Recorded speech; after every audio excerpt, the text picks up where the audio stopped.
Nous vous présentons donc la réforme des critères d'attribution des places en crèche.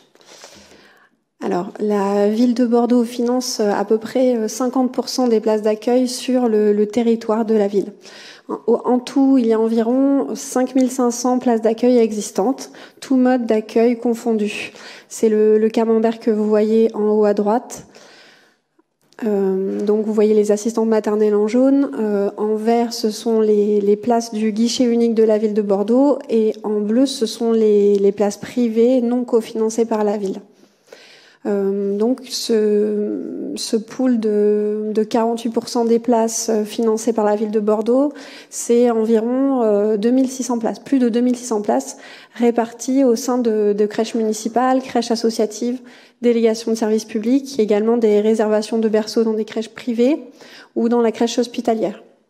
Ce sont ces plus de 2600 places qui sont aujourd'hui concernées par la réforme des critères d'attribution. On attribue un peu plus d'un tiers chaque année de ces places, puisque les crèches se renouvellent par tiers tous les ans à peu près en septembre. Et on estime à environ 40% des dossiers qui obtiennent une proposition d'accueillante crèche. Voilà, vous avez dans le camembert en bas, il y avait la répartition selon les modes de gestion entre l'accueil municipal, l'accueil associatif et les marchés publics et les DSP. Alors, les modes d'accueil et le reste à charge pour les familles, puisque les différents modes d'accueil ne sont pas cofinancés de la même façon, et pour les familles, ce n'est pas neutre du tout. Et pour la ville non plus. Donc, le coût net annuel moyen d'une place en crèche pour la ville de Bordeaux, c'est environ 2300 €, couche et alimentation comprises, et ceci indépendamment des participations versées par les familles et par la Caisse nationale d'allocation familiale. Pour les familles, alors l'accueil en crèche collective est financé directement par la CAF et par les collectivités territoriales. Voilà, ce qui est important de retenir, c'est que la CAF cofinance environ 66% du coût de revient de ces crèches. Et que on voit sur le graphe, en fait, le reste à charge des familles, la part que payent les parents, c'est le bleu que vous voyez. Et tout à gauche, vous voyez les assistantes maternelles, l'accueil chez un assistant maternel. Vous voyez qu'on voit les familles qui sont réparties en fonction du nombre de SMIC qu'elles gagnent. Et donc, tout à gauche, vous voyez les familles les plus modestes et tout à droite, les familles plus aisées. Et au milieu, établissement d'accueil collectif, donc ce sont les crèches. Et on voit que le bleu, globalement, est beaucoup moins important. Donc, en fait, le reste à charge pour les familles est beaucoup plus faible et beaucoup plus graduel que dans les autres modes d'accueil. C'est aussi pour ça que c'est dans ce mode d'accueil-là, les crèches collectives, nous, on a un levier d'action puisque nous attribuons les places. Et c'est pour ça que la ville a des marges de manœuvre pour réformer le système et introduire plus d'équité dans l'attribution de ces places-là qui sont plus accessibles pour les familles.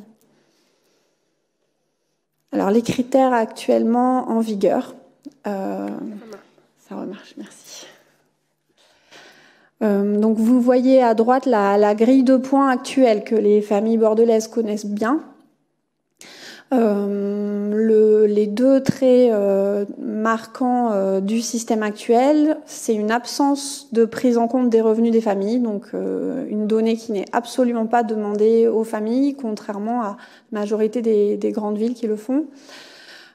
Et ensuite, un nombre de points bien souvent identiques pour beaucoup de familles qui se retrouvent très souvent avec les fameux 25 points. Et donc, ça laisse une large place à la date d'inscription comme élément différenciant pour attribuer les places. Plus de la moitié des familles qui se retrouvent avec le même nombre de points. Et donc, c'est vraiment la date d'inscription qui se retrouve à être un critère qui a beaucoup trop de poids actuellement aujourd'hui. L'accueil en crèche concourt depuis toujours à deux finalités essentielles, concilier la vie familiale et professionnelle et favoriser le développement et l'épanouissement du tout petit.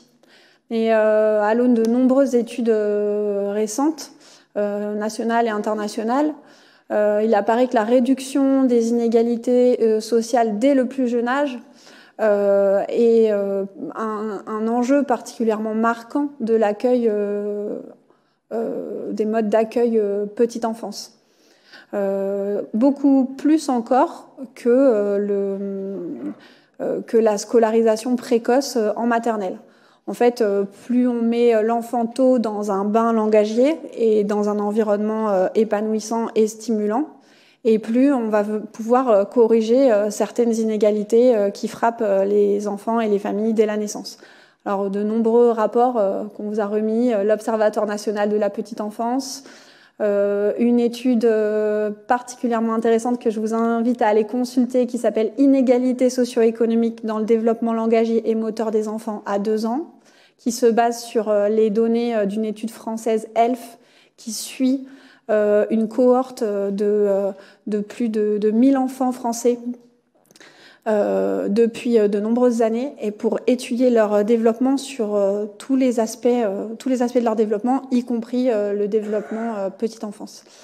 Un rapport gouvernemental, le rapport des 1000 premiers jours, le rapport du Haut Conseil de la famille et de l'enfance, le rapport Terra Nova de 2017, tous ces rapports unanimes viennent souligner l'importance cruciale de l'investissement public sur la petite enfance.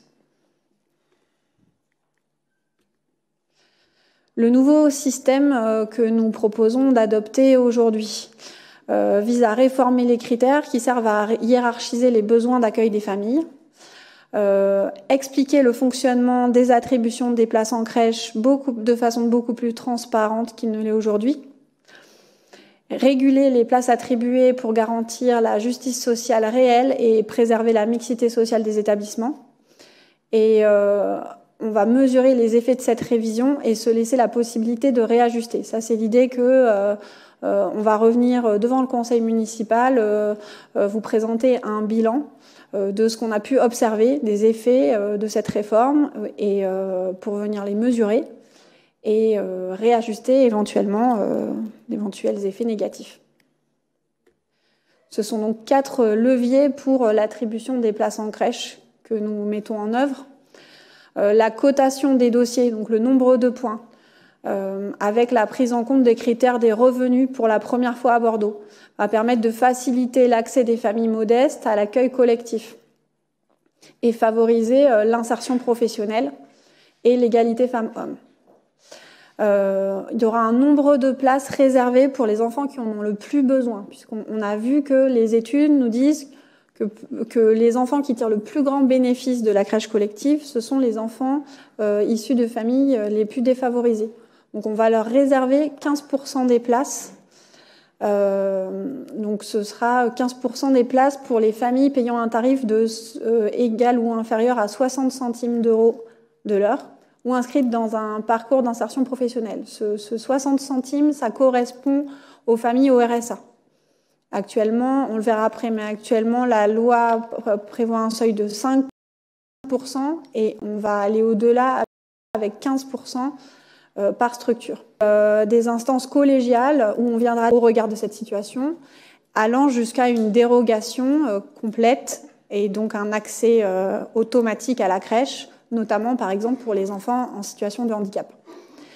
Et le 4e levier, c'est de dire que nous prenons en compte les contraintes des crèches et qu'il faut les expliquer et être transparent avec les familles sur les contraintes liées au nombre de places disponibles, aux horaires d'accueil, à l'équilibre entre les groupes d'enfants, à l'équilibre des taux d'encadrement et de la mixité sociale. Alors ici, vous avez la nouvelle grille qu'on propose d'adopter, avec sur la gauche, donc c'est le critère de revenu en fonction du coefficient. Vous voyez qu'on a mis en place une cotation très progressive avec de nombreuses tranches pour éviter au maximum les effets de seuil, qui sont toujours vecteurs d'injustice. On prend toujours bien évidemment en compte l'activité des parents, en haut à droite. C'est-à-dire que si les parents sont en situation d'emploi, Et pour la première fois à Bordeaux, on vient valoriser la situation du demandeur d'emploi qui jusqu'ici était considéré comme sans activité et avait le même nombre faible de points qu'un parent délibérément sans activité, comme par exemple un parent en congé parental. Ici, donc pour la première fois, on vient soutenir le demandeur d'emploi et la recherche d'emploi avec les points d'activité. Et il y a évidemment aussi des points attribués pour la situation familiale. Donc on vient soutenir par exemple les parents isolés, les familles en situation monoparentale qui ont aussi un complément de points. Je précise que tous ces points et tous ces points sont cumulatifs. À noter qu'on a un trou de familles qui n'ont jamais eu de place en crèche. Pour éviter que ce soit les mêmes familles qui aient un enfant, 2 enfants, voire 3 enfants, et toujours les mêmes qui ont la place. Se dire que pour essayer d'être encore une fois là, plus juste dans l'accès à la crèche. Sur le critère de revenu, plus précisément, on a été attentif aux classes moyennes pour ne pas qu'elles se retrouvent avec un effet ciseau exclu de l'accueil et sans solution, puisque les classes moyennes n'ont pas forcément les moyens de payer des micro-crèches privées très onéreuses et en même temps ne sont pas dans les minima sociaux en ayant accès à certaines aides. Et donc sur le modèle de notamment la ville de Rennes, qui avait travaillé à une courbe non linéaire pour les points de revenu par coefficient, on est venu faire une courbe, en fait, vous voyez, une courbe un peu en cloche, pour venir soutenir les classes moyennes et faire en sorte qu'elles ne soient pas exclues des crèches municipales. Donc cette réforme en 2021, donc il y a eu un travail de benchmark, de parangonnage pour aller très précis, pour s'inspirer et apprendre des expériences des villes de taille comparable à Bordeaux, avec des groupes de travail qui ont lieu à Bordeaux.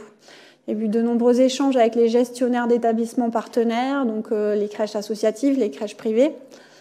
Un travail sur les impacts pressentis de la réforme en fonction aussi des expériences des villes comparables, des paramétrages, des formations des permanenciers. Mais ça va démarrer maintenant, la formation des permanenciers. On vous propose l'application en 2022 aux commissions d'attribution du mois de mars. On se réserve la possibilité d'adaptation pour la rentrée 2023. Bien sûr, il y a la mise à jour de tous les supports de communication, un travail de définition et de mise en cohérence des places réservées à l'insertion professionnelle. Ça, c'est des dispositifs particuliers. Et puis, on viendra rendre compte du bilan de cette réforme à nouveau devant le conseil municipal avec un bilan de cette réforme. Voilà. Et puis on prévoit à partir de 2023 de travailler sur le développement de l'accueil occasionnel, donc les temps partiels au sein des crèches, qui sont aussi un levier de justice sociale et de lutte contre les inégalités, puisque de nombreuses familles modestes ont besoin d'avoir des temps partiels et des temps d'accueil occasionnel en crèche, ce qui, ces dernières années, a été de moins en moins possible pour elles. Voilà.